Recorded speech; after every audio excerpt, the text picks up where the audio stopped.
بسم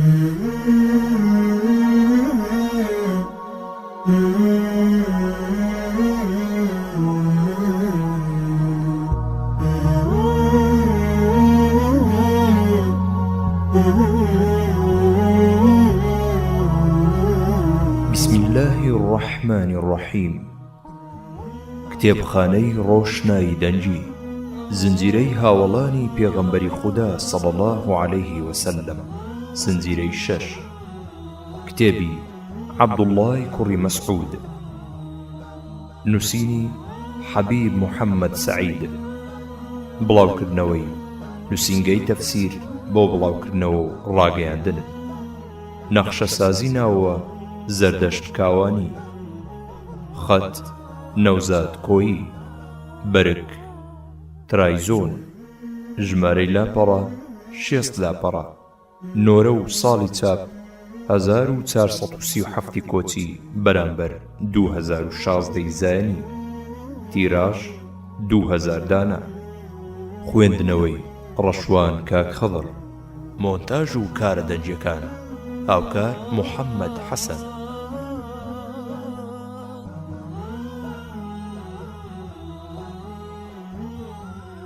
بسم الله الرحمن الرحيم.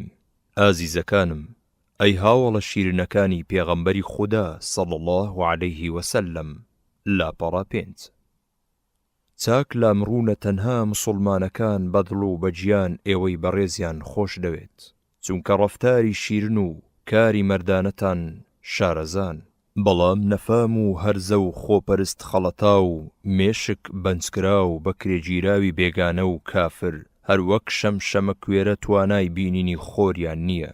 ئەوانیش دڵیان تاقەت ناگرێ ژیانی ئێوەی قارەمان پێشکەش بە مسڵمانەکان بکرێت، چونکە ئەزانن ئیتر نیازی گەڵاویان نایەتە دی. ئەم تەڕاکە بە کۆتا هات. پێشکەش لاپەڕە 6. پێشکەش بێت بە هەڵگرانی قورئان، بە شوێن کەوتوانی قورئان، بەوانەی ژیانیان تەرخان ئەکەن بۆ ڕێبازی قورئان تا مرۆڤایەتی لە سایەیە بەحەسێتەوە. ئەم تەڕاکە بە کۆتا هات. پێشەچی لاپەڕە 7. الحمد لله رب العالمين والصلاة والسلام على رسولنا محمد صلى الله عليه وسلم وعلى آله وأصحابه أجمعين. كاتمروف سرنجي أو كوملا أجري لسردمي پیغمبری خدا صلى الله عليه وسلم إسلام پروردەی کرد. تێئەگا کە بەبێ ئیسلام ڕزگاربوون نییە و ئادەمیزاد تەنها لە سایەی ئیسلامە لە گەورەی و خاوەن ڕێزی خۆی تێئەگا. تەنها ئیسلامە ئەگاتە فریای چەوساوان، تەنها ئەم و بەس. چونکە ڕێبازەکانی تر زۆر مرۆڤیان پێگەیاندووە و بەرزیان کردوتەوە، بەڵام بالێمان نەشێوێ کەوا ئەوانەی بەرنامە نەفامیەکان پێیان ئەگەینن زۆر کەمن. وەکە ئەمانە بەرز ئەبنەوە نابنە مرۆڤی خۆنەویست و دڵسۆز و ڕاستی ویست، بەڵکو بە پێچەوانەوە دوای پەیداکردنی دەسەڵات هەموو هەوڵ و کۆششیان ئەکەوێتە سەر پارێزگاری پایە و پلەکەیان و خەریک ئەبن بە ڕابواردن و بەڕەڵاییەوە. بۆ ئەمەش هەموو ڕێگایەک ئەگەر نەبەر لە کوشتن و بڕین و بەندکردن و تەڵەنانەوە بۆ لە ناوبردنی ئەوانەی لە دەستی گڵاویان بێزار ئەبن. بەڵام دەست نەمامەکانی ئیسلام لە ژمارە نایەن، بەڵکو مێژووی دوور و درێژی مرۆڤایەتیان پێڕازاوەتەوە. هەریەکەیان ئەستێرەیەکی گەشە و نمونەی مرۆڤی ڕاستەقینەیە. جا بە پشتیوانی خوددا چەند ماوەیەک لەگەڵ قوتابیەکی خۆ نەویستی قورئاندا بژین. بەشکوم خودای گەورە یارمەتیمان بدات تا هەمیشە دڵمان وابەستەی ڕێبازی قورئان بێت و بۆ لای هیچی تر ئاوڕ نەدەینەوە. تەنها خوداش بە کۆمەک و پشتیوانی خۆمان بزانین. نووسەر شەعبانی 1401 کۆچی حوزەیرانی 1981 زایانی. ئەم تەڕاکە بە کۆتا هات. سپاردە لاپەڕە 9. کاتێکە خوا پێغەمبەری خۆشەویستی صلی الله عليه وسلم هەڵبژارد بۆ ڕزگارکردنی مرۆڤایەتی لە جەور و ستەمی ڕژێمە شەیطانیەکان، عەبدوڵڵای کوڕی مەسعود هێشتا مناڵ بوو. مەڕی بۆ یەکێ لە سەردارە بەناوبانگەکانی قوڕەیش ئەلەوەڕان و کە ناوی عوقبەی کوڕی ئەبوو موعەیط بوو. ئەو کوڕە هەرچەندە هەواڵی دینی تازە و پێغەمبەری ئەبیست، بەڵام ماوەیەک گوێی نەدایە. لەلایەکەوە لەبەر ئەوەی کە مناڵ بوو، لەلایەکی ترەوە زۆر کەم تێکەڵی کۆمەڵی مەکە ئەبوو، چونکە لەگەڵ بەرەبەیانە بەخۆی و مەڕەکانی عوقبەوە لە ماڵەوە دەرئەچوو، لەگەڵ تاریکایی شەودا دەگەڕایەوە ناو شار. بەم شێوەیە لەو ماوەیەدا ئەو دوور بوو لە زۆرانبازی نێوان قوڕەیش و کۆمەڵە کەمە بێدەسەڵاتەکەی قورئان کە بەو پەڕی کۆڵنەدانەوە سنجیان دەرپەڕاندبوو لە ڕووی زۆر و ستەم و دەست درێژی و ناڕەوایی قوڕەیشدا. بەڵام هەرچۆنێ بێت بەر لەوەی مسڵمانەکان ماڵی ئەرقەم بکەن بە بنکە بۆ کۆبوونەوە و گەیشتنە خزمەتی پێغەمبەری خودا صلی الله عليه وسلم بۆ پەروەردەکردنیان بە پەروەردەی ئیسلامی، عەبدوڵڵاه مسڵمان بوو کە شەشەم کەس بوو کەوتە شوێن بانگی ئیسلام. جا با بزانین هۆی مسڵمان بوونی چی بوو.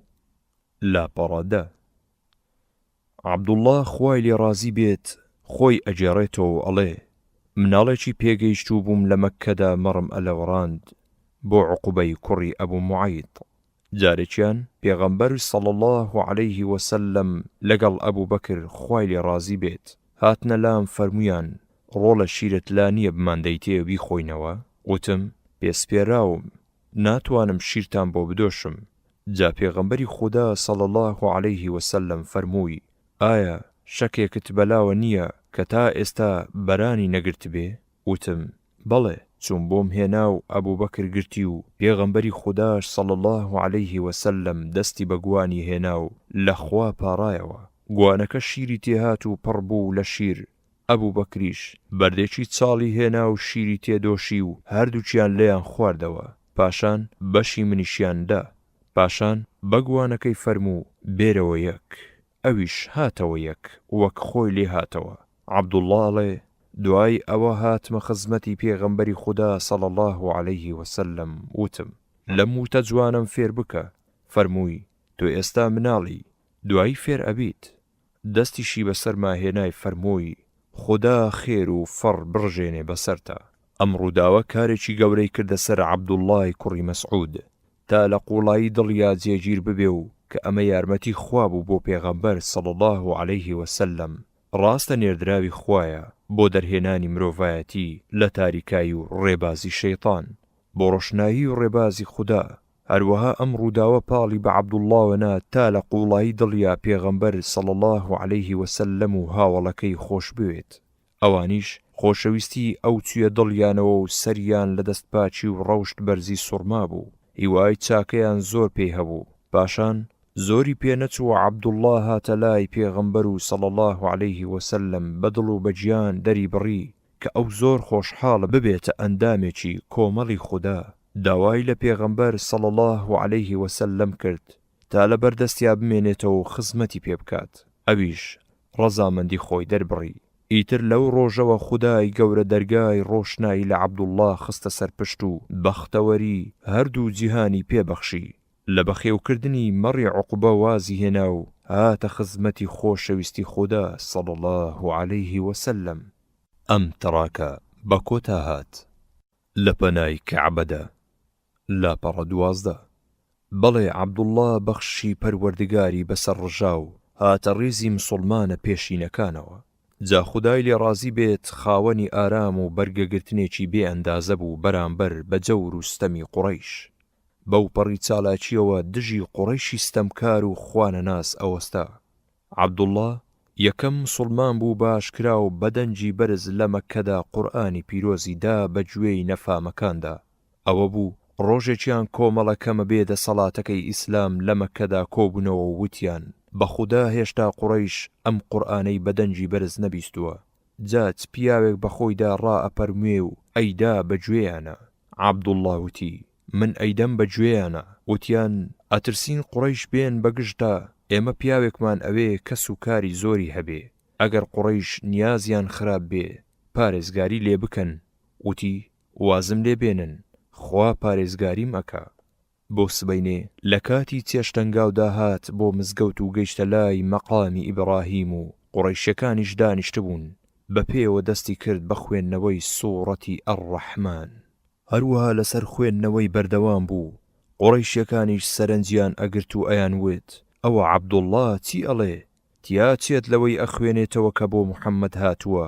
بەجارێ بۆی هەڵسان و دەستیان بەلێدانی دەم و چاوی کرد و ئەویشتا هەرچەندێک کە خوا ویستی لەسەر بوو لەسەر خوێندنەوەکەی بەردەوام بوو. کۆمەڵی قوڕەیشیش هەڵوێستی نەفامانەی خۆیان بە ئاشکرا دەربڕی و عەبدوڵڵاش هەڵوێستی ئیسلامی دەربڕی.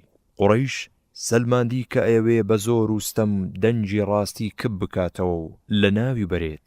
عەبدوڵڵاش سەلماندی کەوا هەڵگرانی بیر و باوەڕی بێگرد بە ترساندن و هەڕەشە دەست بەردار نابن تا نەفامی هێز بخاتە کار بۆ چەوسانەوەی ڕاستی ویستیان پەرچەدانەوەی بیر و باوەڕیان.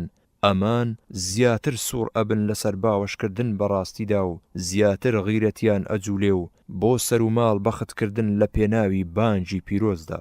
جابا ئەوانەی کە قورئان خوێنن بەسەریەوە ئەژین چاک بزانن قورئان ئەبێ پیاو بیخوێنێ و کە خوێندیشی ئەبێ لە هەڵوێستی شیاوی خۆیدا بیخوێنێ و ئاوی گوێی ستەمکارانی پێبدا.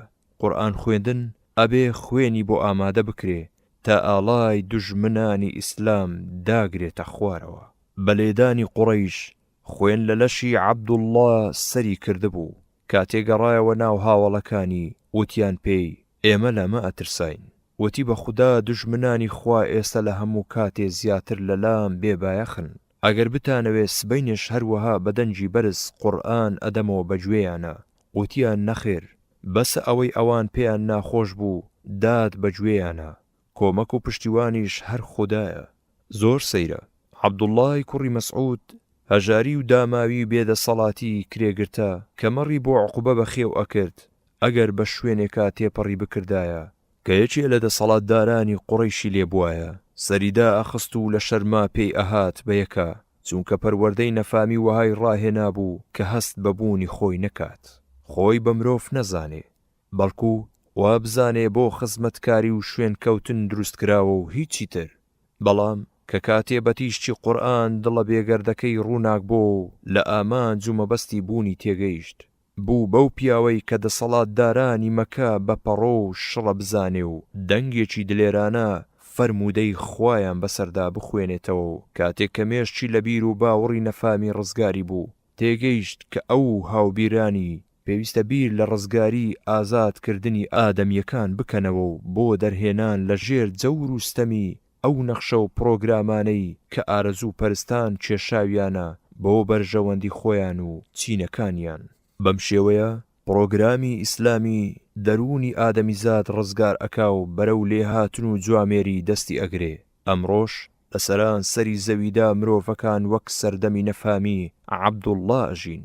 هەست بەبوونی خۆیان ناکەن کاتێکە مسڵمان سەرنج ئەگرێت و وا ئەزانێ ئەم جۆرە مرۆڤانە بە کەڵکی ئیسلام نایەن. سەیر ئەکا ترسنۆچی و چاوچنۆچی و ژێر چەپۆچی هەتا دوایی زاڵ بۆ بەسەر دەرونیانە. ئەم هەژارانە دەسەڵاتیان نییە ئەگەر خوا بۆیان بکاو تامی سێبەری پەروەردەی ئیسلامی بکەن ئەوسا هەست بەبوونی خۆیان ئەکەن و بەرەو جوامێری و دڵدامەزراوەی و پیاوەتی هەنگاو هەڵ ئەگرن. ئێمەی مسڵمان ئەوەندەمان لەسرە ئیسلامی بێگەرد بە پێی توانا دەرخەین ساخوا کۆمەک بێت. عەبدوڵڵا بە مسڵمان بوونی بوو بە پاڵەوانێکی چاو نەترس بۆ پەرچەدانەوەی بێباوەڕی بوو بە موعجزەیەکی پێغەمبەری خۆشەویست صلی الله علیه وسلم کە زۆر لە شیری ناو گوانی مەڕە نەزاوەکە گرنگترە. خۆزگەم بەو کاتەی کەوا مسڵمانەکانی ئەم چەرخەشمان بە وێنەی عەبدوڵڵا بەخۆی و قورئانی پیرۆزەوە ترس و بیم لە خۆیان دوور ئەخەنەوە و بە مەردانە بەرامبەر دوژمنانی مرۆڤایەتی سینگ دەرئەپەڕێنن. پاڵەوانانە فەرموودەی خوا ئەگەێنن بە مرۆڤایەتی بێباک لە هەڕەشە و گوڕەشە و ئازار و جەوری لە سنوور دەرچوان. ئەگەر بانجی خوا نەبوایە چۆن عەبدوڵڵا ڕزگار ئەبوو؟ چۆن ئەو هاوچەشنانی خۆیان بەخت نەکەن لە پێناوی بەرزی قورئاندا؟ چۆن مرۆڤایەتی لە گەورەی ئیسلام تێئەگات؟ عەبدوڵڵای هەژار، عەبدوڵڵای بێکەس و کار، عەبدوڵڵای بێ پلە و پایە، عەبدوڵڵای لەش لاواز. ڕۆشنایی ئیسلام بووە خێر ڕژا بەسەریە هەرچەندە لە پێناویە تاڵی و سوێری چەشت بەڵام لەگەڵ ئەوەشە بە مەردانە شانیدایە ژێر ئازار و ستەم و بەو پەڕی شانازیەوە خۆی ئامادەی چەشنی سزا ئەکرد لە پێناوی قورئاندا. ئەمەیە ڕێبازی پیاوان، ئەوانەی ئەیانەوێ غیرەت بخەنە کار و مەردایەتی خۆیان بسەلمێنن، ئەیانەوێ مافی خۆشیان و مرۆڤایەتیش بەدەست بێنن، ئەیانەوێ بگەنە فریای خۆشیان و مرۆڤایەتیش بۆ ڕزگاربوون لە ئاگری گڕ بە گڕی جەهەنەم. بابێن سەیرێکی عەبدوڵڵای پاڵەوانکەن، پیاو هەتا خۆی نەخاتە ئەولاوە، خۆی نەکاتە قوربانی بیر و باوەڕ، نەخۆی نەمرۆڤایەتیش سەربەرز نابێت. بۆیە ئەم ڕێگایە عەبدوڵڵا تاکە ڕێگایە بۆ ڕەزامەندی پەروەردیگار. بەڵام ئەوانەی بە گۆشەگیری مزگەوت ڕازی ئەبن و خەمێکی چاکردنی کۆمەڵ و لابردنی نەخۆشیە نەفامەکان ناخۆن، ئەوانە نەکەڵک لە ئیسلام وەرئەگرن، نە ئیسلامیش کەڵکیان لێ وەرئەگرێت. لەو کاتە بەدواوە عەبدوڵڵاش کەوتە ژێر شاڵاوی ئازار و لێدانی قوڕەیشەوە، بە تایبەتی ئەبوجەهلی فەرمان ڕەوای مەککە کە لەگەڵ موسڵمانە بێدەسەڵاتەکانی تردا ئازاری ئەدان. عەبدوڵڵاش وەک برا موسڵمانەکانی تر دانی گرت بە خۆیان کۆڵی نەدا، هەرچەندە و ئازار و سزایە لە وزەی لاشەی کەم هێزی ئەودا نەبوو. جا کاتێ پێغەمبەری خودا صلی الله عەلەیه وسلم ڕێگایدا بە موسڵمانەکان تا کۆچ بکەن بۆ حەبەشە، بۆ وڵاتی پاشای دادپەروەر نەجاشی. عەبدوڵڵاش یەکێ بوو لەو کۆچکەرانە، هەرچەندە ئەم گەشتەیان پڕ مەترسی بوو. جا هەرچەندە موسڵمانەکان لە حەبەشە بێخەم و سەربەست بوون، بەڵام خۆشەویستی پێغەمبەری خودا صلی الله عەلەیه وسلم هەندێکیانی هەڵپێچا و گەڕانەوە بۆ مەکە، بۆ سایەی حکومەتی جاهیلی تا ئەوە بوو قوڕەیش دەستیدایە ئازار و لێدانیان لە جاری پێشوو خراپتر، تا خودای گەورە دەروی لێکردنەوە و دانیشتوانی مەدینە موسڵمان بوون. موسڵمانەکان بە فەرمانی پێغەمبەری پێشەوە صلی الله عەلەیه وسلم کۆچیان کرد بۆ مەدینە. لەوێ پێغەمبەری خودا صلی الله عەلەیه وسلم عەبدوڵڵای کوڕی مەسعود و موعاذی کوڕی جەبەلی کردنە برا. ئەم تەڕاکە بە کۆتا هات. سەرنجامی نەفامان. لاپەڕا 18 عەبدوڵڵا لە هەموو جەنگە ئیسلامیەکاندا بەشداری کرد بۆ پەرچەدانەوەی لەشکری خوانەناسی پتەوکردنی پایەی ئیسلام، بە تایبەتی لە ڕۆژی بەدردا. گەڕا تا لاشەی ئەبوجەهل بدۆزێتەوە. بەڵێ ئەبوجەهل کە سەرکردەی لەشکرە 1300 سەربازەکەی قوڕەیش بوو بۆ هۆی هەڵگیرساندنی جەنگی بەدر. جا هەرچەندە ئەبوو سوفیان نامەیەکی نارد بۆ لەشکری قوڕەیش تا بگەڕێنەوە و بیر لە جەنگ و کوشتار نەکاتەوە. ئەبوجەهل کە یەکەم ناحەزی پێغەمبەری خودا بوو صلی الله عەلەیه وسلم گوێی نەدایە ئامۆژگاریەکانی ئەبوو سوفیان. بە فیز و دەمارێکەوە بڕیاریدا وتی بە خودا ناگەڕێینەوە دواوە هەتا بگەینە بەدر، 3 شەو و 3 ڕۆژ لەوێ بمێنینەوە و ئاژەڵ سەربڕین و خۆراک ببەخشینەوە و مەی بخۆینەوە و کەنیزەکان دەست بە گۆرانی و سەما بکەن، هەموو عەرەب بەم هەڵمەت و لەشکر و تفاقەمان بزانێ، با ئیتر هەتایە هەر لێمان بترسن و بڕۆن مەوەستن. بەڵام ئەخنەسی کوڕی شەریقی سەقەفی کە سەردارێکی ژیری وتە بیستراوی بەنی زوهرە بوو، لەم هێرشەدا ڕاکەی ئەبوجەهلی پەسد نەکرد و دەستی کرد بە وتاردان بۆ لەشکرەکەی، بە تایبەتی ڕووی وتارەکەی کردە بەنی زوهرە. ئەی بەنی زوهرە، خوا سامانەکەتانی ڕزگار کرد و مەخڕەمەی کوڕی نەوفەلی خزمتانی دەرباز کرد، ئێوەش بۆ پارێزگاری ئەو سامانەکەی دەرچوون ئەم ترسنۆچیە بخەنە ئەستۆی من و بگەڕێنەوە، چونکە هیچ پێویست ناکات بەبێ هۆ بجەنگن، نەک بە وتەی ئەمە بکەن. واتە ئەبوجەهل بەمە هەموو پیاوەکانی بەنی زوهرە بە گوێی ئەخنەسیان کرد و تاقە پیاوێکیشیان بەشداری نەکرد لە جەنگی بەدردا کە نزیکەی 300 پیاو ئەبوون. هەرچۆن بوو ئەبوجەهل پاشماوەی لەشکرەکەی بەرەو بەدردا پاڵپێوەنا، کاتێک گەیشتنە دۆڵی بەدر و کردیانە سەربازگەی خۆیان و عومەیری کوڕی وەهەبیان نارد تا هەواڵی لەشکری موسڵمانەکان بزانێ. عومەیر هەواڵەکەی بۆ هێنانەوە و دیسان هەندێ لە پیاوە ژیرەکانی مەکە دژی ڕاکەی ئەبوجەهل وەستان و کە ناودارەکەیان عوتبەی کوڕی ڕەبیعە بوو. تێبینی لە ساڵی ڕزگارکردنی مەکەدا موسڵمان بوو، بەشداری جەنگی حونەینی لەگەڵ پێغەمبەردا صلی الله عەلەیه وسلم کرد. ئەمە لە نامیلکەی عومەیری کوڕی وەهەبدا بە درێژی باس کراوە. عوتبەی کوڕی ڕەبیعە پیاو ماقوڵی قوڕەیش بوو، یەکێک لە سەردارە ناودارەکانی بوو، خاوەنی ڕاو دانایەتی بوو، بەڵام موسڵمان نەبوو. لە بەدردا بەدەستی موسڵمانەکان کوژرا. کۆمەچی حەکیمی کوڕی خەزام ئەمانە ڕایان وابوو بەبێ جەنگ بگەڕێنەوە بۆ مەکە واز لە شکری مەدینە بێنن، بەڵام ئەو هەوڵ و کۆششەی بێهودە بوو، بەڵکو ئەبوو جەهل تووڕە بوو عوتبەی بە ترسنۆک تاوانبار کرد کە گوایە لە خۆی و کوڕەکەی ئەترسێ بکوژرێن.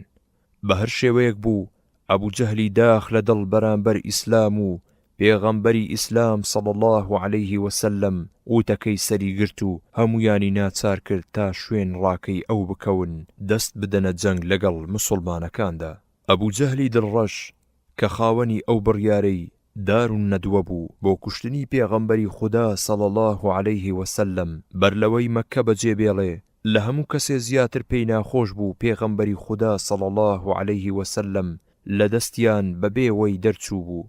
کاتێ دیوە هەردوو لەشکری بەرامبەر یەک وەستاون، لەشکری مەکە لە چەک و سەربازە لە لەشکری مەدینە زیاترە، وای زانی ئەمە هەڵێکە بۆ جارێکی تر بۆی هەڵناکەوێتەوە تا داخی دڵی بڕژێنێ بە لەشکری ئیسلام. جا بۆ ئەوەی ناڕەزایی تر دروست نەبێت بە ئاواتی خۆی بگاو بە تێکشکانی مسڵمانەکان، خێرا پیاوێکی داخ لە دڵی بان کرد و کە ئەویش عامیری کوڕی خەضڕەمی بوو. تێبینی حەکیمی کوڕی خەزام برازای خەدیجەی داچی مسڵمانەکانە، لە مەککە لە کەعبەدا لەدایک بووە و بەشداری جەنجی ئەلفوجاری کردووە، هاوڵی پێغەمبەری خوا بووە صلی الله عليه وسلم. لە ساڵی ڕزگارکردنی مەککەدا مسڵمان بووە، ئەڵێن 120 ساڵ ژیاوە. لە ساڵی 60 یاخود 54 کۆچیدا کۆچی دوایی کردووە. عامیری کوڕی خەضڕەمی کە برایەکی لەوە پێش لە مانجی ڕەجەبی ساڵی دووەمی کۆچیدا بەدەستی مسڵمانەکانی سیریەی عەبدوڵڵای کوڕی جەحش کوژرا بوو، داوای لێکرد تا لەشکری قوڕەیش هەڵنێ لەسەر هەڵگیرساندنی جەنگ. لێرەدا ماوە نییە بە درێژی باسی هەڵوێستی مسڵمانەکان بکەین، خوا کۆمەک بێت هەڵی ئەگرین بۆ شوێنی خۆی. هەرچۆن بوو جەنگ گەرم بوو، بە فەرمانی پێغەمبەری خودا صلی الله عليه وسلم مسڵمانەکان لە شوێنی خۆیان دانیان گرت بە خۆیانە وە کافران بەهێرش هێنان بۆ سەر ئەمان، هەموو هێز و تینێکیان نەما تووشی زیانێکی زۆر بوون. دوای ماندووبوونی بتپەرستەکان فەرماندرا بەسەر سەربازە کۆڵنەدەرەکانی ئیسلامە تا ئەمان هێرشێکی مەردانە بەرنە سەر دوژمنان، تا بە یارمەتی خوا کافران سەریان لێ شێوا و وەک دیواری لە قوڕ دروست کراوی ڕزی و شەپۆڵە ئاوی بەهێز دایگرت بێتەوە و تێکشکان، تا بە کوژراوی و تا بە زامداری و تا بە دیلگیراوی تا بە هەڵاتن کۆتاییان هێنا بە جەنگ و ملیان شۆڕ کرد، نەک تەنها ملی خۆیان بەڵکو ملی هەموو هێزی نەفامی و دژ بە هێزی خواناسی، تا بانجی پیرۆزی پەروەردگار دڵە پاکەکان پڕ بکە لە خۆشی و بەختیاری و سەرکەوتنی ڕێبازی کەڵک بەخش. لەم هەڵوێستەدا ئەبوو جەهل ئەو پەڕی هەوڵ و کۆشی کرد تا نەهێڵی لەشکرەکەی پشت لە مەیدانی جەنگ بکە، بۆیە دوای هەموو هەوڵێک ناچار بوو پەنا بەرێتە بەروتەی زول و بۆش کە ئەی نرکاند بیانگرن بەلات و عوزا ناگەڕێنەوە هەتا محەممەد و هاوەڵانی ئاوارەی چێوەکان نەکەین. قوڕت بەسەر ستەمکاری گومڕە و ئەزانیت هێشتا مسڵمانە بێ دەسەڵاتەکەم هێزەکانی مەکە وان لەبەر دەمتە، ئەوە ئەو ڕۆژە نما بانجی ئیسلام کۆرپە بێت و ئەندامەکانی کەم و کەم هێز بن، بانجی ڕزگاری بۆ خەڵکی ساغ بۆ ڕوون بۆوە، درۆ و فیشاڵی ئێوە مانانی دەست بڕیش دەرکەوت. تازە ئەو ڕۆژە نما ئیماندارەکان بچەوسێننەوە و بانجی ئیسلامی قۆناغی تازەی وەرگرتووە. ئیتر ئەمڕۆ بەدواوە ئەبێ تاڵاو و سوێراوی مەرجی بیر و باوڕە گەنیوەکانتان بچێژن. ئیسلام بەرنامەی خودایە، شوێن کەوتوانیشی بێباکن لە کاتی ناسکدا دان ئەگرن بە خۆیانە تا ماوەی تاقیکردنەوەیان تەواو بکەن. ئەوسا کە خوددا دەستی دان بە هەموو هێزێکیان ئەکشێنن بە تەوقی سەری نەفامیدا تا لە خراپەکاری و خوێن مژی ئادەمیەکان دەستی کۆتا بکەن. سەرکردەی بێباوەڕی جەنجی سەر و ماڵی بیر و باوەڕی ئەکرد، ئەو پەڕی ئازایەتی و پاڵەوانێتی نوان تا ئاڵای شەیطان نەکەوێتە زەوی. لە کاتی تێکشکاویشدا هێشتا هەڵمەتی ئەبرد و بێباکانە بەرگری لە هێزی خوانەناسی ئەکرد. کۆمەڵێکیش لە پیاوە دڵسۆزەکانی کە یەکێکیان عەکریمەی کوڕی بوو دەوریان دابوو بەڕمەکانیان پەرژینیان کردبوو تا دەستی پاڵەوانەکانی ئیسلامی نەگاتێ بیکوژن. هەرکە مسڵمانێ هەڵمەتی بردایە بۆ ملپەڕاندنی سەرکردەی خوانەناسی، پیاوە دڵسۆزەکانی ئەیانجێڕایە دوایەوە. بەڵام بێباچی و کۆڵنەدانی مسڵمانەکان لەکوێ و هی کۆمەڵی شەیطانەکان لەکوێ؟ هەر ئەبێ پەرژینی ڕمەکانی ستەم و ناڕەوایی بشکێنن. بەڵێ هەڵمەتی مسڵمانەکان هیچ ڕەشەبایەکی بەهێزی نەئەگەیشتێ. مسڵمانەکان ڕۆژیانە تا ژاراوی نەفامی بێننەوە بەلای کەلاوەی سەرۆکی دەوڵەتی خوێنمژاندا، هەرچەندە دەوری سەخت و مەحکەم بێت، هەر ئەبێت خۆیان بگەینە ئەبوو جەهل. بە هەڵمەتی شێرانەی مسڵمانەکان بەدەنجی بەرز ئەحەدونیان ئەوت، مەیدانیان هێنا بۆ لەرزە. پاسەوان و فیداکاران ناچار بوون ڕێگایان بۆ چۆڵکەن. بەم شێوەیە شمشێری هەڵگرانی بیر و باوەڕی ڕزگاری خواز گەیشتە گەردنی سەرۆکی بتپەرستی و لە دوای جەنجێکی سەر و ماڵی کەوتە زەوی لە ناو خوێنەکەیدا ئەگەوزایەوە. یەکەم مسڵمانێ کە هەڵی دەست کەوت و خۆی گەیاندە ئەبوو جەهل معاذی کوڕی عەمری ئەنساری بوو کە خۆی ئەجێڕێتەوە ئەڵێ بە گوێی کۆمەڵی دەور و پشتی ئەبوو جەهلەوە بووم کە وەک درەختی پڕ دەوریاندا بوو ئەیان وت ئەبوو الحەکەم دەستی کەسی ناگاتێ.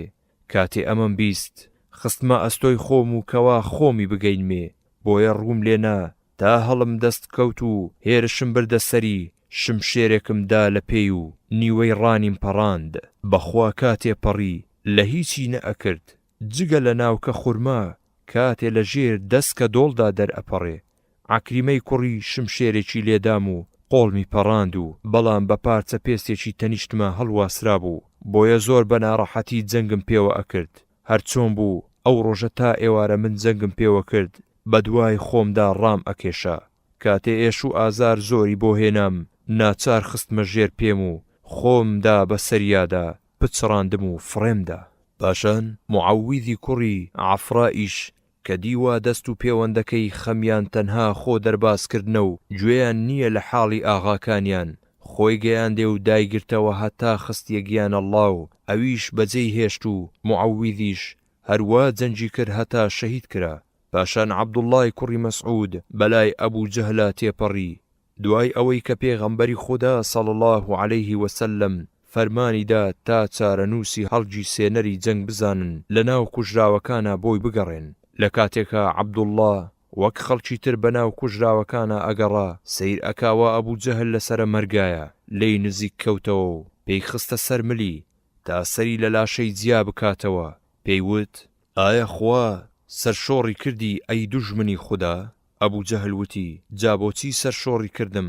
جالەوە چاکتر هەیە کەسێ خزمەکانی بیکوژنەوە؟ هەواڵم بدەرێ سەرنجام بۆ کێیە؟ عەبدوڵڵا وتی بۆ خودا و پێغەمبەرەکەی صلی الله عەلەیه وسلم و موسڵمانەکانە. ئەبوو جەهل دەستی لە بنی کە نووی خاڵیەوە دەرچوو هیچی بۆ نەمایەوە دوای تیاچوونی خۆی و بیر و باوڕەکەی. ناچار پەنای بردەبەر دەشەرێک تا ڕۆژی ڕەشی پێپی نەبکە. بە عەبدوڵڵای وت بەخوا چاک بەرز بوویتەوە ئەی مەڕ بەخێوکەر. عەبدوڵڵای خاوەن بیر و هەست و هۆشی زیرەکی شیاوی نزمی نەبوو، بەڵام چی ئەکەی لە یاسای نەفامی کە هەمیشە مافی لێهاتووان و پێگەیشتوان زەوت ئەکات و لە پلە بەرزەکانیان بێبەشیان ئەکات. عەبدوڵڵا ئەڵێ وتم من ئەتکوژم. وتی تۆ یەکەم بەندە نیت کە ئاغاکەی خۆت کوشت بێتەوە، بەڵام ئەوەی کە ئەمڕۆ یەکەم داخی سەر لە دڵمە ئەوەیە تۆ ئەم کوژی نەک قوڕەیشیەک. عەبدوڵڵا ئەڵێ پاشان سەریم لە لاشەی جیا کردەوە و هێنامە خزمەتی پێغەمبەری خودا صلی الله عەلەیه وسلم. وتم ئەی پێغەمبەری خودا صلی الله عەلەیه وسلم ئەمە سەری ئەبوو جەهلی دوژمنی خودایە. ئەڵێ پێغەمبەری خودا صلی الله عەلەیه وسلم فەرمووی بەو خودایی کە جگە لە خۆی خودایەکی تر نییە. بەڕاستە؟ ئەڵێ ئەمە سوێندی پێغەمبەری خودا بوو صلی الله عەلەیه وسلم. وتم بەڵێ بەو خودایی کە جگە لە خۆی خودایەکی تر نییە. پاشان سەرەکەیم فڕێدایە بەردەستی پێغەمبەری خودا صلی الله عەلەیه وسلم. پێغەمبەریش صلی الله عەلەیه وسلم بەسە سەریەوە وەستا فەرمووی سوپاس بۆ ئەو خودایی کە سەرشۆڕی کردی ئەی دوژمنی خودا. ئەمە فرعونی ئەم ئومەتەیە. دوای ئەوەی پێغەمبەری خودا صلی الله عليه وسلم شمشێرەکەی خۆی کردە خەڵاتم، لەم جەنگەدا زۆربەی ستەمکارەکانی قوڕەیش بەسەر شۆڕی و ڕەنجی بزرکاوەی و بە دۆزەخ گەیشتن. تێبینی بە تایبەتی ئەو حەوت ستەمکارەی لە کاتێکا پێغەمبەری خودا صلی الله عليه وسلم کە لە کەعبەدا نوێژی ئەکرد سەجدەیەکی درێژی بردبوو. لەو کاتەدا ئەبوو جەهلی ناپاک داوای کرد لەوانەی دەوروبەری تا یەکێکیان بڕوا و سیخوڕی قەسابخانەیەکی نزیک بێنێ و بیخاتە سەرشان و ملی پێغەمبەری خودا صلی الله عليه وسلم بەر لەوەی لە سەجدەکەیدا سەر بەرز بکاتەوە. تاوانباری هەرە گەورەی عوقبەی کوڕی ئەبوو موعەیط خێرا پێی هەڵسا و هیچ مسڵمانێ نەیتوانی بچێ لەسەری لابەرێ. ئەویش بە فەرمانی پێغەمبەری خودا صلی الله عليه وسلم خۆی تا فاتیمەی کچی هات و لەسەر شان و ملی دایگرت. پاشان کە پێغەمبەری خودا صلی الله عليه وسلم لە نوێژەکەی بۆوە 3 جار لە خودا پاڕایەوە بۆ ئەو مسڵمانانەی کە بەناڕەوا لە مەککەدا ئازار دەدران. ئەمانە هەندێکیان عوقبەی کوڕی ئەبوو موعەیط بوو، کۆنە ئاغای عەبدوڵڵای کوڕی مەسعود، ئومەیەی کوڕی خەلەف کە لە ستەمکارە ملهوڕەکانی قوڕەیش و کۆنە ئاغای بیلال بوو کە لە بەیانیەوە تا ئێوارە ئازاری ئەدا تا بەشکوم لەرزەی پێکەوێ و لە ئیسلام پەشیمان بێتەوە. تۆعیمەی کوڕی عەدی کە یەکێک بوو لە سەردارانی قوڕەیش، نەضری کوڕی حارثیش کە هەڵگری ئاڵای قوڕەیش بوو. تێبینی پێغەمبەری خودا پاڕایەوە بۆ لە ناوبردنی قوڕەیش بە تایبەتی عوتبەی کوڕی ڕەبیعە و عوقبەی کوڕی ئەبوو موعەیط و ئەبوو جەهل و وەلیدی کوڕی عوتبە و ئومەیەی کوڕی خەلەف و عەماری کوڕی وەلید و تا ئەوە بوو هەمویان لە ڕۆژی بەدردا بە کوژراوی و بەسەری شۆڕەوە قڵب کرانەوە ناو بیرەکەی بەدر. تێبینی ئەم تاوانبارە لە مەککەدا بەر لە کۆچکردنی مسڵمانەکان بۆ مەدینە لەگەڵ ئوبەی کوڕی خەلەفدا بەینیان زۆر خۆش بوو. جاکە ئوبەی بیست بووی کەوا عوقبە لە خزمەتی پێغەمبەری خودا صلی الله عليه وسلم دانیشتووە و گوێی لێگرتووە، هاتە لای و پێی وت بۆ نەمویستووە تۆ لەگەڵ محەممەددا دانیشتووی و گوێت لێگرتووە بۆ قورئانەکەی؟ ڕوومەتم لە ڕوومەتت حەرام بێ ئەگەر قسەت لەگەڵ بکەم. پاشان سوێندی زۆری خوارد ئەگەر دانیشتبی لەگەڵیا گوێت بۆ گرت بێ یاد نەچیت تف بکەیتە ڕوومەتی عوقبەی دوژمنی خوش بەر نەفرینی خواکەوێ بەگوێی کرد و تا ئەوە بوو خودای گەورە ئەم ئاەتەی لەسەر ناردە خوارەوە. ويوم يعض الظالم على يديه يقول يا ليتني اتخذت مع الرسول سبيلا يا ويلتى ليتني لم أتخذ فلانا خليلا لقد أضلني عن الذكر بعد إذ جاءني وكان الشيطان للإنسان خذولا. سورة الفرقان آية 27 28 29. شەیبەی کوڕی ڕەبیعە و عوتبەی برای و وەلیدی کوڕی عوتبە و حەنظەلەی کوڕی ئەبوو سوفیانی کوڕی حەربە و عامیری کوڕی حەضڕەمی کە هەڵگیرسێنەری جەنگەکە بوو کە بەدەنجی بەرز هاواری ئەکرد وا عیمڕا تا دڵی قوڕەیش بێتە جۆش هەڵمەت بەرن ئەمانە و هیتر کە ژمارەیان ئەگەیشتە 70 پیاو. زۆر سەیرە بە درێژایی مێژووی مرۆڤایەتی ستەمکاران دژی بانگەوازی ئاشتی و دادپەروەری ئەوەستن کەچی سەرئەنجامی هەمووشیان یەکێکە، ئەویش سەرشۆڕبوون و تیاچوون. ئەمانە لە کاتی دەسەڵاتیانە هەرچیان لەدەست بێ درێخی ناکەن، ئازار و ستەمی بێ ئەندازەی مسڵمانەکان ئەدەن، بەڵام خۆیان جێل ئەکەن و سەرنج نادەن تا سەرنجامی خۆیان بێنە بەرچاو کاتێ خوای گەورە دوای دەرچوونی مسڵمانەکان لە تاقیکردنەوەدا لا ئەکا بەلایەنەوە و هێزێکی ئەخاتە کار بۆ لە ناو بردنیان و ڕوو ڕەشکردنیان لە ناو گرۆی ئادەمیدا. ئەمە لە دڵدانەوەیە بۆ هەڵگرانی قورئان تا هەرگیز جەور و ستەمی خوانە ناسان کاریان تێنەکا و بەدڵ لایەن ڕوون بێ، هەر ساتێ خواویستی لەسەر بێ زۆر بە ئاسانی تۆڵە لە ستەمکاران ئەکاتەوە. ئەم تەڕاکە بە کۆتا هات. ڕەفتاری مسڵمانی هۆشیار.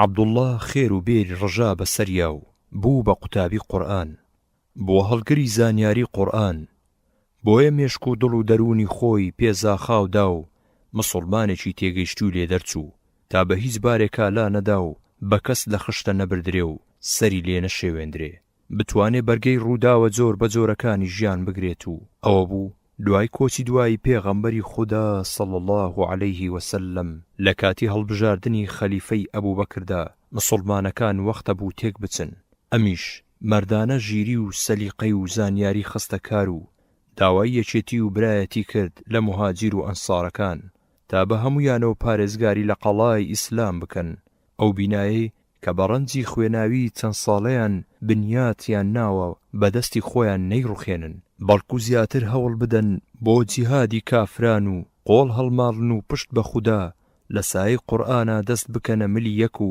تا قەڵای ستەم و ستەمکاری جیهانی بڕوخێن و ئادەمیزاد لە سەرانسەری زەویدا ڕزگار بکەن ئەوانیش خدا پاداشتیان بداتەوە بەپێ ئەم ئامۆژگاریە ڕەفتاریان کرد خەلیفەکانی پێغەمبەری خدا صلی الله علیه وسلم خدا لەوانیش ڕازی بێت و زۆر ڕێزی عەبدوڵڵای کوڕی مەسعودیان ئەگرت ئەوە بوو خەلیفە عومەر سەرۆکاری بەیت المالی کوفەی پێسپارد و جاکاتێ ناردی بۆ کوفە ئەمەی بۆ دانیشتوانی نووسی بەو خودایی کە جگە لەو خودایەکی تر نییە لەبەر ئێوە لە خۆمم کردووە هەتا ئەتوانن سوودی لێوەربگرن کاروباری دینی لێ فێر ببن دانیشتوانی کوفە عەبدوڵڵایان بە شێوەیەک خۆشویستووە هیچ کار بەدەستێک وا خۆش نەویستراوە لەلایەن هەموو دانیشتوانەوە کە هەر یەکەیان جیای کەژێکی ویستووە بۆیە کاتێ خەلیفە عوثمان خودای لێ ڕازی بێت ویستی کار بەدەستی کوفەی لێ بسێنێتەوە دانیشتوان بەجارێک گوتیان لای ئێمە دانیشە و بەجێمان مهێڵە ئێمە پارێزگاریت ئەکەین و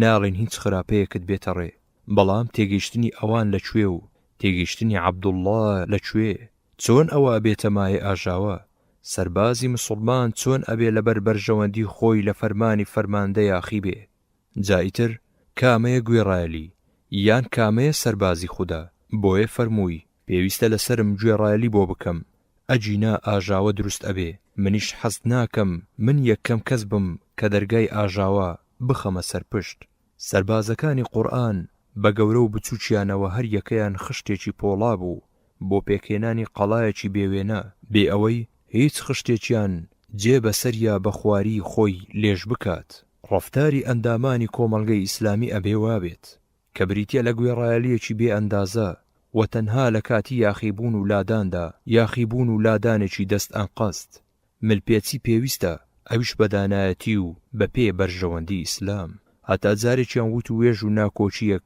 کەوتە نێوان عوثمان و عەبدوڵڵا تا موچەی عەبدوڵڵا لە بەیت المالەوە وەستێنرا لەگەڵ ئەوەشە تاقەوشەیەکی خراپ و نەشیاوی بە عوثمان نەوت بەڵکو لە هەموو هەڵوێستێکا بەرگری لێ ئەکرد چونکە بە تێگەیشتنێکی مسڵمانانە ئەیزانی ئەوانەی دژی عوثمان ئەوەستن جوولەکەی دەم مسڵمانن خۆیان کردووە بەناو مۆڵگای ئیسلامیدا بۆ زیانگەیاندن بە دینی ئیسلام و ئەیزانی هەر ئەوانەشن کە ناکۆچی ئەخەنە نێوان خەلیفە و کار بەدەستەکانیەوە بۆیە کاتێک هەوڵی شەیدکردنی عوثمانی کەوتە گوێ ئەم وتە شیرنەی فەرموو ئەگەر بیکوژن لەو چاکتر ناخەنە شوێنەکەی واتە چێیان ئەوێ لە عوثمان چاکتر بێ عەبدوڵڵا باوەڕی بە پاچی عوثمان دامەزرا بوو ئەوانەش کە شەهیدیان کرد بەتەما بوون ڕزگاریان بێت لە دەستی خەلیفەی درسۆس کەچی سەیریان ئەکرد ئیمام عەلی کرا بە خەلیفە بۆیە کەوتنە دروستکردنی ئاژاوە دژی خلافەتی ئەویش یەکێ لە هاوڵانی عەبدوڵڵا ئەڵێ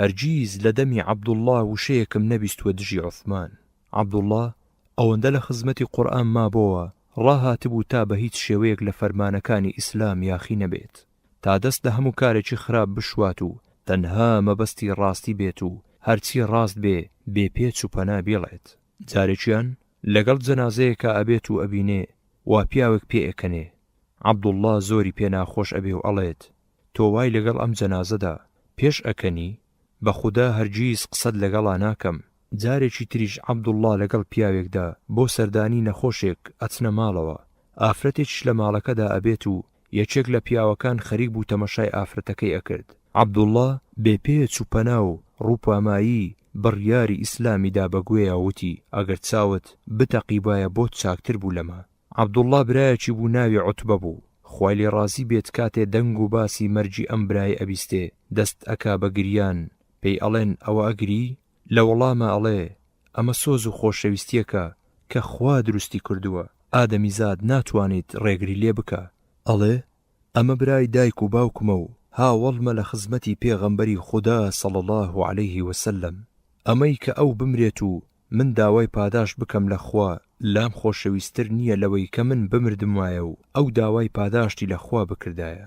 بە وێنەی ئەم هەڵوێستە ڕێک و پێکانەی عەبدوڵڵا ژیانی ڕازاندبەوە. ئەمەش دیارە لە هاوڵێتیەوە دەستی کەوتووە کە لەگەڵ پێغەمبەری ئازیزدا صلی الله عليه وسلم بردیە سەر، چونکە هەمیشە لە خزمەتیا بوو لێی جیانە ئەبەوە، بۆ هەرکوێ بچووایە لەگەڵی ئەبوو، ئەگەر بخەوتایە هەڵی ئەستاندەوە و ئەگەر خۆی بشۆردایە دای ئەپۆشی و دار دەست و سیواکەکەی بۆ هەڵ ئەگرت و لەگەڵ یا ئەچوە ژوورەوە. دەستپاچی و ئەمینداری عەبدوڵڵا گەیشتووە ڕادەیەک کە لە ناو هەموو مسڵمانەکانە.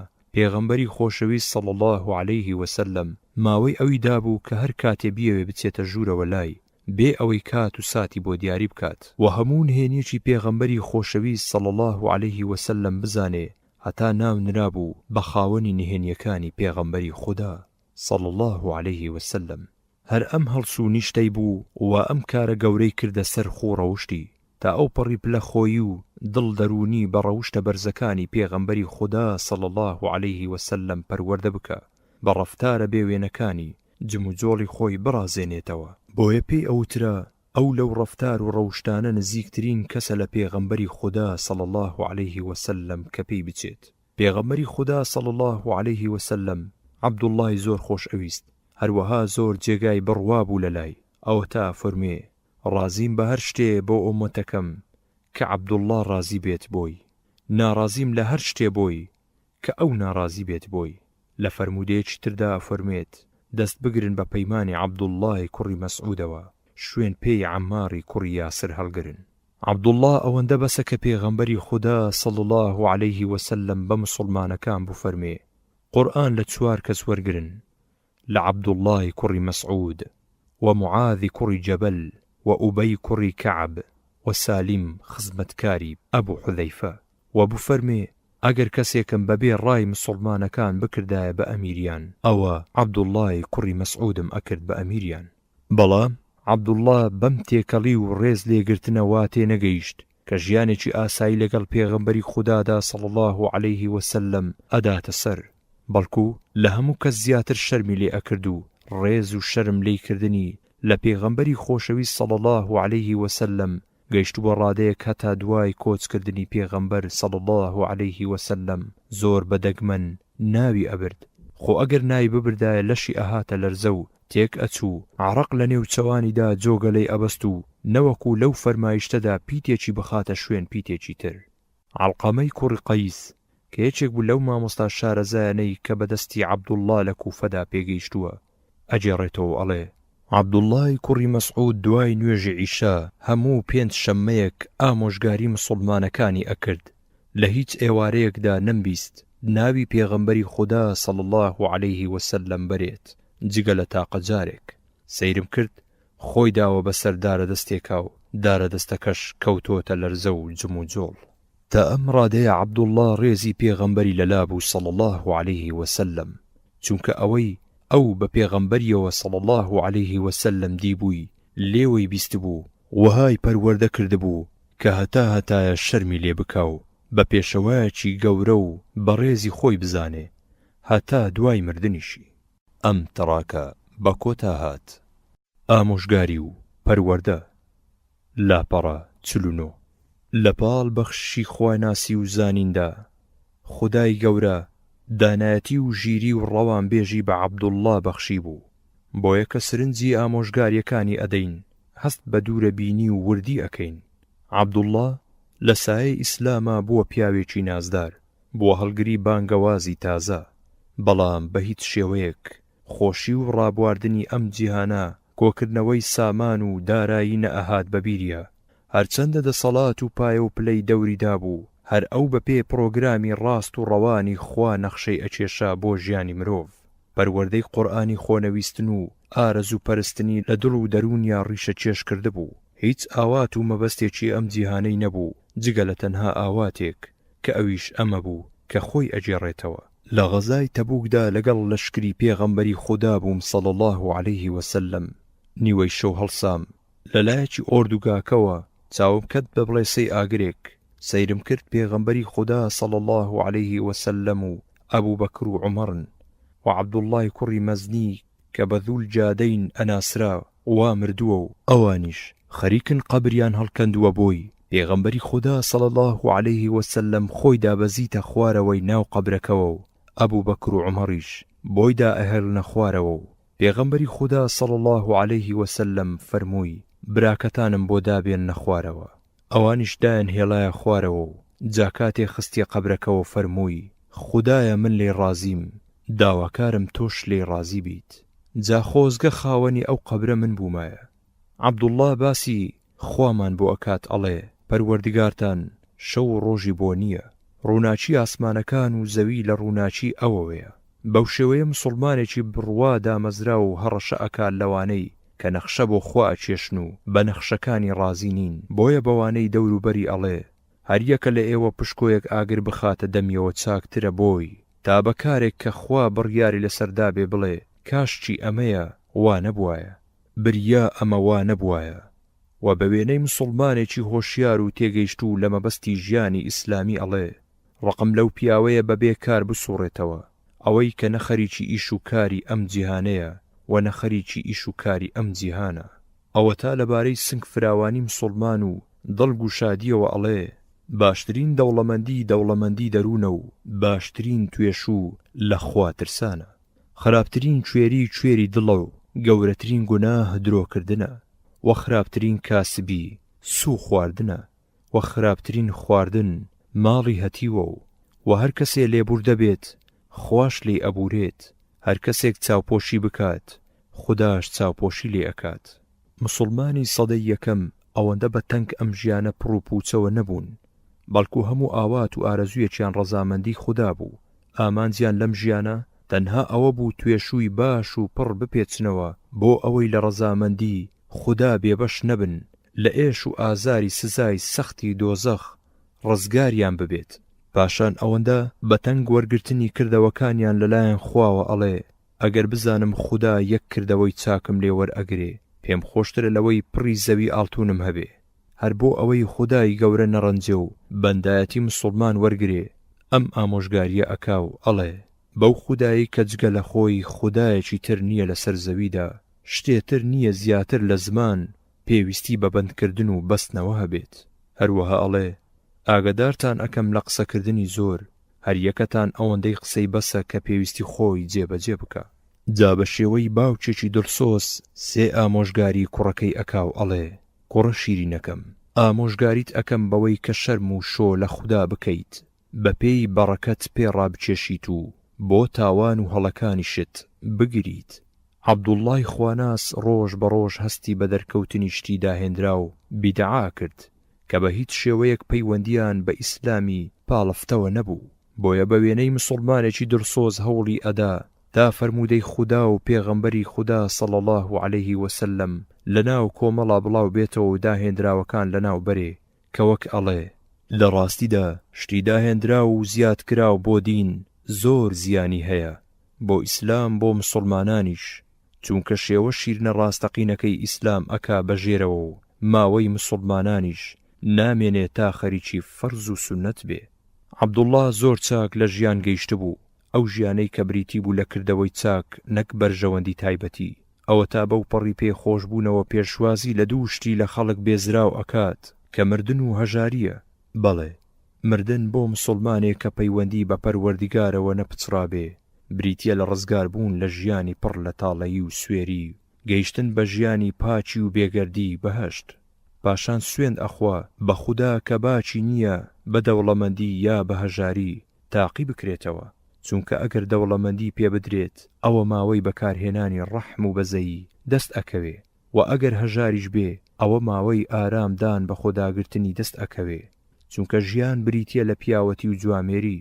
پاشان خۆنەویستی لە پاڵ ڕاستی ویستیدا ئەگاتە ڕادەیەک کە بڵێ هیچ مسڵمانێک ناگاتە ڕاستێتی ئیمان هەتا نەگاتە چلە پۆپە، و ناگاتە چلە پۆپە تاوای لێ نەیەت کە هەژاری بەلاوە خۆشەویستتر بێ لە دەوڵەمەندی. و بێ پایی بەلاوە خۆشەویستتر بێ لە پایەداری و ئەوەی کە بە چاکە ناوی ئەبا ئەوەش بە خراپە ناوی ئەبا بەلایەوە یەکسان بن. جا هاوڵەکانی ئەمەشی ئەکەنەوە و ئەڵێن کە هەژاری لەگەڵ حەڵاڵدا بەلاوە خۆشەویستتر بێ لە دەوڵەمەندی لەگەڵ حەرامدا و بێ پایی لە گوێڕایەڵەی خودادا بەلاوە خۆشەویستتر بێ لە پایەداری لەسەر پێچی خودادا و ئەوەی کە بە چاکە ناوی ئەبا ئەوەش بە خراپە ناوی ئەبا لە دەرخستنی ڕاستیدا بەلایەوە یەکسان بن. عەبدوڵڵاه بە پێی بیری تێگەیشتووی لە قورئاندا دای ئەنێ کە ژیان بریتیە لە مسڵمان بوون و بەردەوام بوون لەسەر ئیسلام، کەواتە مردنیش بریتیە لە پێچەوانەی ئەمە. بۆیە ئەڵێ بەو خودایی کە جگە لە خۆی خودایەکی تر نییە، هیچ مسڵمانێک تووشی زیان نابێت بەوەی لە دونیادا هەرچی بێتە ڕێ بەمەرجێ بەیانی و ئێوارانی بەسەردا بڕوا و ئەو لە ئیسلام دامەزراو بێت.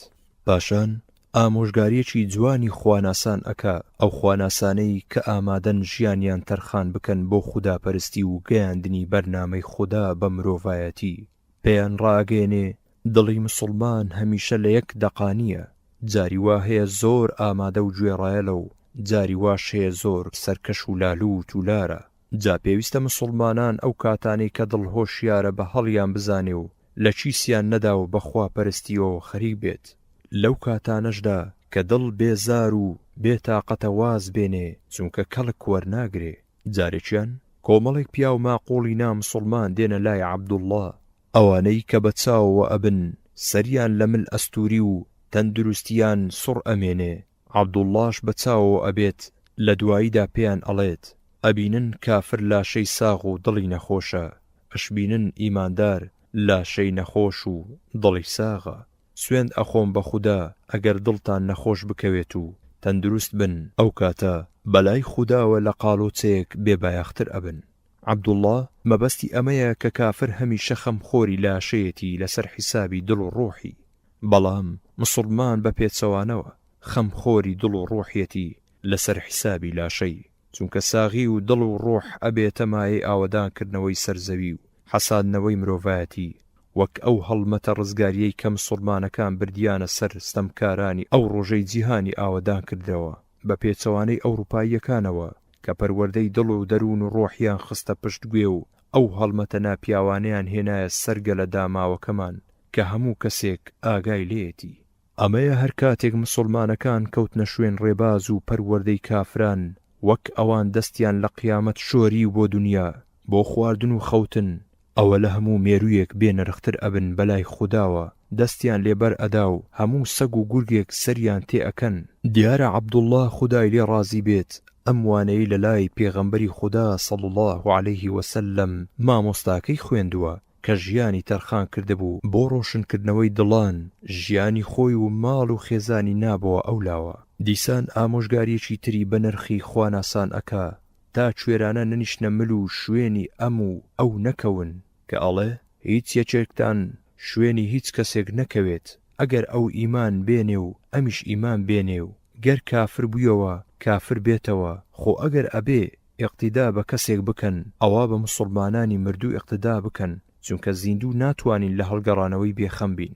هەم لە وتەیەکی تریا دەری ئەبڕێ کە مسڵمانان پێویستە لە قوڵایی دڵیا جێگیری بکە ئەگەر خەڵکی کافر بوویەوە ئەو لەسەر مسڵمانێتی بەردەوام بێ. ئەوەتە باسی عومەر ئەکا و ئەڵێ مسڵمان بوونی عومەر ڕزگار بوو، کۆچکردنی سەرکەوتن بوو، وەکردنی بە ئەمیری ئیمانداران ڕەحمەت بوو.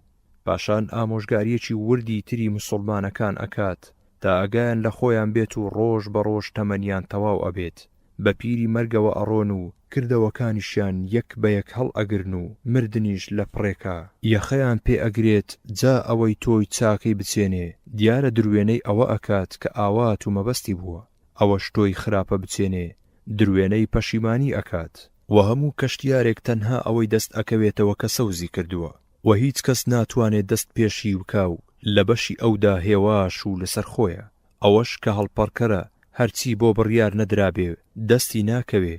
جا هەر کەس چاکەیەکی دەست کەوت ئەوە خوددا پێی بەخشیوە، هەر کەسیش لە خراپەیەک بپارێزرێت ئەوە خوددا پاراستویەتی. لە خواترسەکان سەردارن و شارەزاکانی ئیسلام سەرکردن و دانیشتن لەگەڵ یانە زیادکردنی خواناسیە. وتە شیرینەکانی عەبدوڵڵاه تەواو نابن، بەڵام بابەم ئامۆژگاریە کۆتاییان پێبێنین و کە ڕوو ئەکاتە قوتابیەکانی قورئان هەتا کە ئەمان قورئانی پیرۆزیان کرد بە ئامۆژگاری خۆیان ئەوە پلەی بەرزیان وەرگرتووە بەبێ مانا لە کیس خۆیانی نەدەن کە ئەڵێ پێویستە هەڵگری قورئان بە شەو نوێژیا بناسرێت و لە کاتێکا کە خەڵق خەوتووە بە ڕۆژووی ڕۆژیدا کاتێک کە خەڵق بە ڕۆژوو نییە و بە خەمباریدا کاتێک کە خەڵق دڵخۆشە و بە گریاندا کاتێک کە خەڵق پێئەکەنێ و بە بێدەنجیدا کاتێک کە خەڵق خەریکی دەمەتەقەیە و بە ڕێز و نەرمونیانیدا کاتێک کە خەڵق خەریکی فیز و دەمارە و پێویستە هەڵگری قورئان گریان و خەمباری و نەرمونیانی و دانایەتی و بێدەنجی پیشەی بێت و ناگونجێ هەڵگری قورئان دڵڕق و وشک بێ بێ ئاگا و گاڵەگاڵ کە ڕوو هاوارکەر و تند و تووڕە بێ بەڵێ عەبدوڵڵای ڕاستگۆی خواناسی لە ئیسلام تێگەیشت و بە فەرمانی خودا ژیا تا سەردەمی خەلیفەی عوثمانی کوڕی عەفان خوا لێ ڕازی بێت تا ئەوە بوو لە دوای نەخۆشیدا خەلیفە سەری لێدا و فەرمووی دادی چی ئەکەی گوناهەکانم ئەی حەز دە چی ئەکەی بەزەیی و ڕەحمەتی پەروەردگارم فەرمان نەدەم تا ئەو موچەیەی کە چەند ساڵێکە وەری ناگری پێتی بدەن پێویستم پێی نییە لە دوای خۆت ئەمێنێتەوە بۆ کچەکانت ئایا ئەترسی کچەکانم هەژار بکەون فەرمانم پێیان داون هەموو شەوێک سوورەتی ئەلواقیعە بخوێنن من لە پێغەمبەری خودام بیستووە صلی الله عليه وسلم کە ئەی فەرموو هەر کەسێک هەموو شەوێک سوورەتی ئەلواقیعە بخوێنێ هەرگیز تووشی هەژاری و دەست کورتی نابێت کاتێک کە شەو داهات عەبدوڵڵا گیانی پاچی سپارد و چوو بۆ خزمەتی خودای خۆی کە دوایین هەناسەی ناوی خوا فەرمایشتە شیرنەکەی بەسەر زاریەوە بوو ئەمەش لە شاری پێغەمبەری خودا صلی الله عليه وسلم لە ساڵی 32 کۆچیدا کە خەلیفە عوثمان لە ڕیوایەتێکە عەماری کوڕی یاسر خوا لێیان ڕازی بێت نوێژی بەسەرەوە کرد و لە گۆڕستانی بەقیع ئەسپاردە کرا خوا لە هەمووتان ڕازی بێت ئەی پێشڕەوانی ڕزگاری ئادەمیزاد ئیتر سوپاس و ستایش هەر بۆ خودایە ئەم تەڕاکە بە کۆتا هات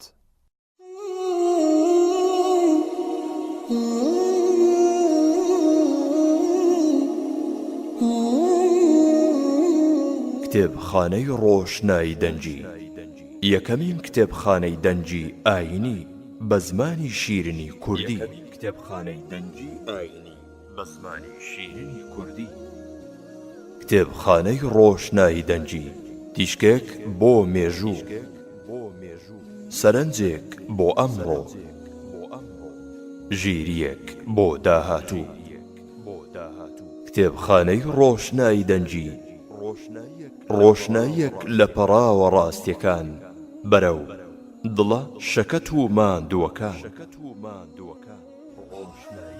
ڕۆشنایی دەنجی زەنجێک بۆ بێداری خۆراکێک بۆ مێشک ڕۆشنایی دەنجی بۆ گەاندنی ڕەخنە و پێشنیارەکانتان بۆ دەستکەوتنی کتێبەکانی کتێبخانەی ڕۆشنایی دەنجی پەیوەندی بکەن بە ژمارە تەلەفۆنەکانی کۆڕک 075 442 0872 زین 0782 442 0872 بەڕێوەبەری کتێبخانەی ڕۆشنایی دەنجی هاوکار محەممەد ڕۆشنایی دەنجی 35 2017 بەرامبەر بە 4 ڕەمەضانی 1438 کۆچی